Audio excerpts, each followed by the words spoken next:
kakak, selamat pagi. Selamat pagi juga Mbak. Dari mana asalnya kak? Saya dari Panimbang. Dari Palembang, Iya. jauh juga ya. Tadi Iya. perjalanannya gimana mbak? Ya alhamdulillah lancar, cuma ada sedikit macetnya. Oh gitu. Iya. Namanya siapa kak? Perkenalkan, nama saya Cahlia. Asal saya dari Panimbang. Oke, kakak Cahlia. Panggilnya kakak ya? Iya boleh Mbak.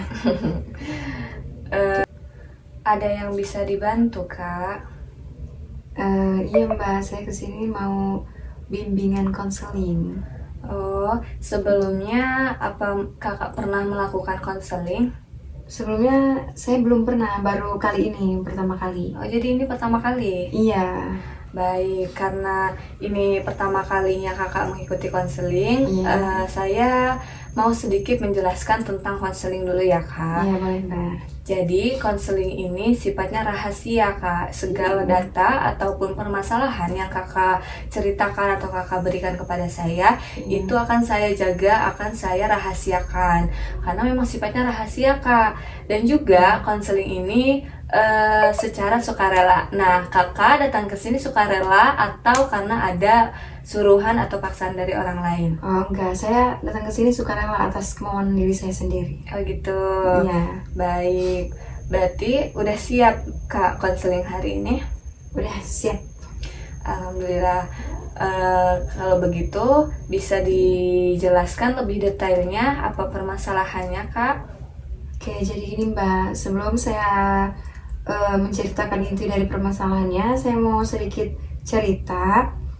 Jadi saya ini mahasiswi dari Universitas Pamulang dengan prodi PPKN. Nah, di kampus kebetulan saya ini jadi wakil ketua HIMA. Ya. Jadi yang jadi permasalahan di sini, saya punya pasangan Mbak, punya cowok. Tapi cowok saya itu overprotective banget orangnya. Setiap saya ada kegiatan di luar, mau itu kegiatan di kampus atau di luar kampus, pasti cowok saya itu selalu mengganggu pikiran saya, mengganggu ketenangan saya buat melakukan aktivitas-aktivitas tersebut. Nah, jadi contohnya ada kegiatan misalnya seminar di kampus, otomatis saya sebagai wakil ketua HIMA, saya harus ikut serta dalam mempersiapkan segala sesuatunya. Nah, di situ saya pusing kan Mbak, banyak kegiatan, banyak yang harus saya persiapkan. Nah, tapi ada yang mengganggu pikiran saya, mengganggu ketenangan saya sampai saya nggak fokus sama kegiatan tersebut. Contohnya cowok saya marah-marah, nelponin saya, ngechatin saya, sampai nyepam saya, begitu banyaknya kata-kata yang dia keluarkan. Karena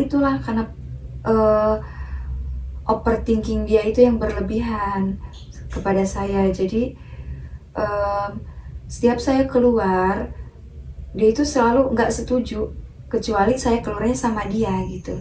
Sedangkan kan nggak mungkin ya Mbak, karena kita juga nggak satu kampus gitu. Selain cowok kakak marah-marahnya itu melalui telepon dan juga suka nge-spam chat, apa ada hal lain yang dilakukan oleh pasangan kakak itu? Ada Mbak, kadang kalau misalnya saya ditelepon dan nggak saya angkat, chat juga nggak saya balas, kadang saya langsung disamperin. Contoh, saya main ke rumah teman saya, misalnya kerja kelompok. Nah, dari situ saya nggak fokus kan Mbak ke HP, jadi cowok saya langsung nyamperin ke, misalnya saya ngerjainnya di kosan teman saya, jadi langsung disamperin ke kosan teman saya tersebut Mbak. Dari situ saya ngerasa keganggu Mbak. Bukan saya aja yang keganggu, tapi teman-teman saya juga seperti itu. Bahkan banyak teman-teman saya yang bilang, udah tinggalin aja cowok kayak gitu, udah nggak benar intinya gitu. Tapi saya nggak bisa Mbak, karena mungkin saya juga udah nyaman sama dia, udah sayang juga, yang namanya juga ke pasangannya Mbak, gitu Mbak. Baik, tadi kan pasangan Mbak ini sudah mengganggu Mbak ketika lagi bersama teman-teman. Iya Nah, betul. dan juga teman-teman suka di telepon sama pasangan Mbak. Iya. Lalu apa yang Mbak lakukan untuk berbicara kepada teman Mbak terkait sikap dari pasangan Mbak itu? Ya, saya suka ya namanya ke teman pasti ada sedikit curhat-curhatnya ya Mbak. Jadi saya suka cerita, kadang saya juga ngerasa capek sama sikap pasangan saya tersebut. Tapi setelah emosi saya reda, capek saya hilang, saya baikan lagi sama pasangan saya Mbak. Jadi hal yang kemarin-kemarin yang mungkin menurut teman-teman saya itu udah termasuk toksik, tapi menurut saya itu biasa aja Mbak, karena mungkin udah terbiasa. Tapi makin kesini cowok saya itu semakin berlebihan. Jadi setiap saya ada kegiatan di dalam kampus, ya mungkin karena di dalam kampus cowok saya nggak bakal bisa ngejemput saya karena nggak seperti di kosan teman saya itu ya Mbak. Jadi kalau misalnya di kampus saya bisa blokir sementara nomor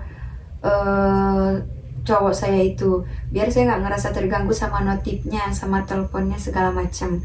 Biar saya bisa fokus sama aktivitas saya, sama kegiatan saya di kampus sebagai wakil ketua hima. Gitu Mbak. Lalu apakah pekerjaan kakak terganggu ketika melakukan kegiatan lagi ada kegiatan itu, Kak? Iya, saya ngerasa sangat terganggu. Apalagi kegiatan yang mungkin benar-benar besar dan harus butuh persiapan yang benar-benar matang gitu. Saya tuh harus benar-benar fokus sama pekerjaan saya, sama kegiatan saya. Jadi nggak boleh ada gangguan dari entah itu dari keluarga atau cowok saya, karena kan kita bekerja harus profesional ya Mbak ya. Meskipun dalam ini bukan pekerjaan, tapi kayak apa ya, tanggung jawab dalam organisasi. Jadi saya nggak boleh bawa permasalahan pribadi saya, mau itu keluarga, sahabat ataupun pasangan. Jadi saya harus tetap fokus ke kegiatan saya di kampus maupun di kerjaan yang lain gitu. Baik, lalu kakak kan sebagai wakil ketua hima, apakah ketua himanya itu mengetahui permasalahan kakak ini? Yang ini kan mengganggu pekerjaan kakak nih. Apakah ketua himanya itu tahu tidak tentang sikap dari pasangan kakak ini? Iya, ketua hima saya tahu karena saya deket juga Mbak sama ketua hima saya di kampus. Dan kita juga sering berbagi cerita gitu, terutama tentang pasangan kita masing-masing. Jadi ketua hima saya juga sering nyaranin harus ngasih lebih pengertian ke cowok saya, biar dia ngertiin saya ketika saya lagi banyak kegiatan, lagi banyak aktivitas, dia harus ngertiin saya gitu. Baik, setelah ketua himanya itu menyarankan seperti itu, lalu apa yang kakak lakukan? Yang saya lakukan ya mungkin pengertian mah udah saya kasih ya Mbak ya, kayak mohon pengertiannya, saya kan maksudnya banyak aktivitas, banyak kegiatan, dan dunia saya juga bukan cuma cowok saya ya Mbak. Jadi saya juga sering ngasih pengertian ke cowok saya, intinya terkait kegiatan saya di luar kampus maupun di dalam kampus. Dari situ cowok saya mungkin cowok saya ngerti, tapi dari situ nggak ada pengertian dari cowok saya Mbak. Di situ saya udah izin, padahal kalau misalnya saya ada kegiatan di kampus, saya izin ke cowok saya kalau saya mau keluar ke kampus sama si ini dan pulang juga jam segini gitu. Tapi dari situ cowok saya itu bener-bener overprotective banget Mbak orangnya, bener-bener overthinkingnya berlebihan banget sama saya gitu. Jadi saya juga bingung Mbak harus ngelakuin apa. Selain saya memblokir, saya ngasih pengertian langsung, itu tuh sepertinya kurang buat cowok saya Mbak. Seperti itu. Baik, sebelumnya Kak, selain dari ketua hima, apakah dari anggota organisasi itu ada yang tahu tentang keadaan kakak ini sekarang sama pasangan kakak? Iya, banyak sih yang tahu, terutama yang khusus cewek ya Mbak ya. Kita kan sering kerja kelompok bareng, maksudnya sering ngerjain tugas bareng gitu. Jadi banyak teman-teman saya yang bilang kalau misalnya saya tuh suruh ngejalanin dulu hubungan saya sama cowok saya itu sebelum saya capek, katanya gitu. Karena teman-teman saya juga sudah menyarankan untuk meninggalkan cowok saya gitu. Karena apa ya, mengganggu banget gitu, mengganggu aktivitas saya, dan mungkin teman-teman saya juga tahu.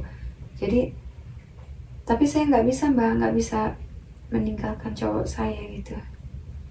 Kak, apakah keluarga kakak tahu tentang hubungan kakak dengan pasangan kakak ini?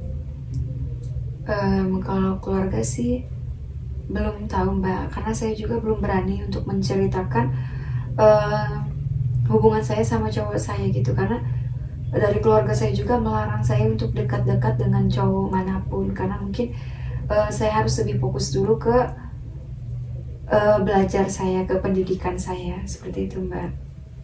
Baik, lalu apakah keluarga dari pasangan kakak ini tahu kalau kakak pasangan anaknya itu? Sejauh ini sih saya belum pernah ketemu mbak sama keluarganya. Kakak sedikit terganggu ya sama sikap dari pasangan kakak itu?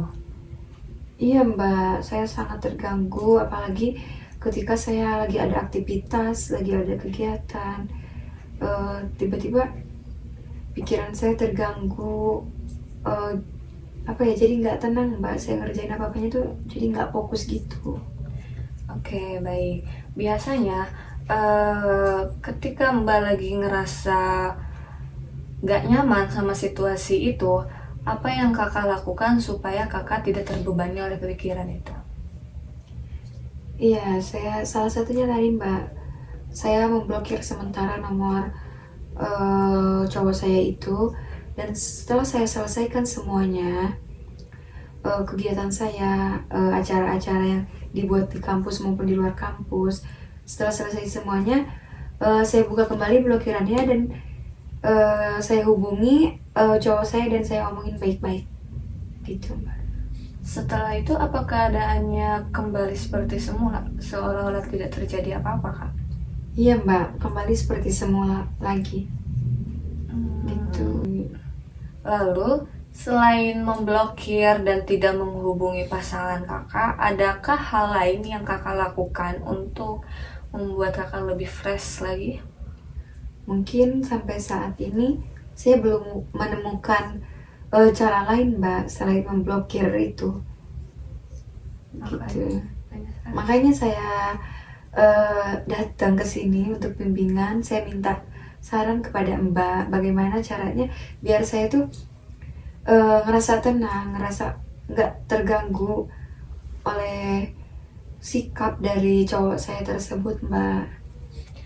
Baik, Kak, karena ini pasangan kakak sudah mengganggu kehidupan kakak, baik dari pembelajaran maupun dari pertemanan dan juga dari kegiatan kakak di organisasi, dan kakak juga sudah melakukan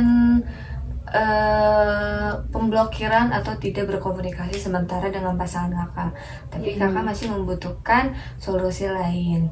Nah, saran saya kak, baiknya kakak melakukan self reward terlebih dahulu, yang mana kakak memberikan sebuah penghargaan untuk diri kakak. Kakak bisa dengan jalan-jalan, atau kakak bisa kuliner, atau kakak juga bisa melakukan hobi yang kakak mau lakukan gitu. Karena dengan seperti itu tuh akan membuat pikiran kakak lebih fresh lagi, dan kakak ini akan membantu kakak supaya tidak terlalu menjadi beban di pikiran kakak. Baik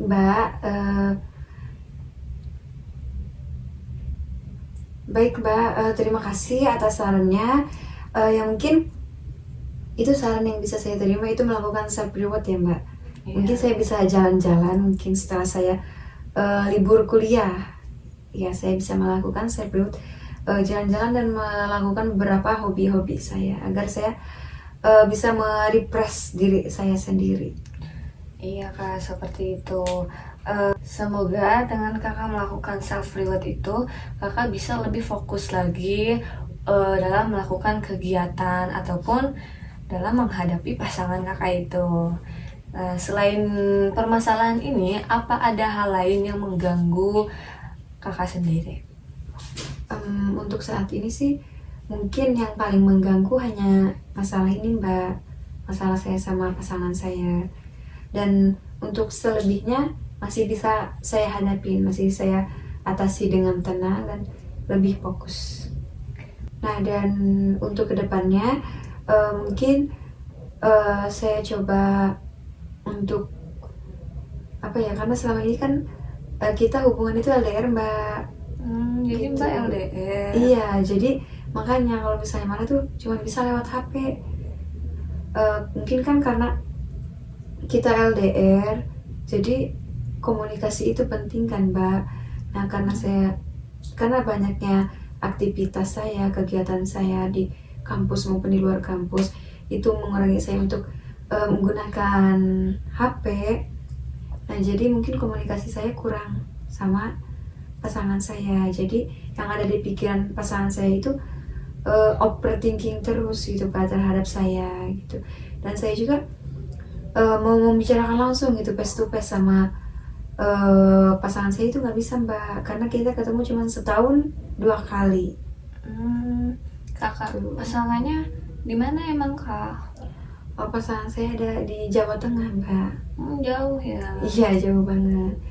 Makanya dari situ kita cuma ketemu setahun 2 kali Mbak. Jadi setiap masalah apapun kita selesainya itu lewat HP Mbak. Jadi kan kalau lewat HP emang agak rumit ya Mbak. Itu yang mengganggu pikiran saya Mbak, gitu Mbak. Ya, terus Nah, dan sekarang saya udah tahu nih Mbak, kalau saya stres tuh saya harus melakukan apa. Atas saran dari Mbak, kalau saya stres kan saya harus melakukan self reward ya Mbak ya, seperti jalan-jalan atau melakukan hobi-hobi saya gitu. Jadi terima kasih banyak ya Mbak atas sarannya. Saran Mbak sangat berguna sekali untuk saya, dan insya Allah jika ada perubahan saya bakal balik lagi ke sini Mbak. baik, kalau begitu kita cukupkan konseling hari ini. Semoga apa yang tadi saya sarankan bisa membuat pribadi Mbak lebih baik lagi. Iya Mbak, terima kasih. Oke, kalau begitu selamat beraktivitas kembali ya Kak. Semoga hari-hari Kakak selalu menyenangkan. Baik, terima kasih Mbak atas segala sarannya dan motivasinya untuk saya. Baik, Mbak langsung pulang atau bagaimana ini Mbak? Sepertinya saya langsung pulang aja Mbak, soalnya takut kena macet lagi. Oh gitu. Iya. Kalau gitu hati-hati di jalan ya Kak. Ya Mbak, terima kasih banyak ya Mbak sekali lagi. Mohon maaf. Oke baik Mbak, sekali lagi saya ucapkan terima kasih ya Mbak, dan mohon maaf sudah meminta waktu Mbak terlalu banyak. Tidak apa. Iya Kak, sama-sama. Senang bisa bertemu dengan Kakak pada hari ini. Yaudah Kak, kalau gitu saya pamit ya Kak. Iya. Assalamualaikum. Waalaikumsalam.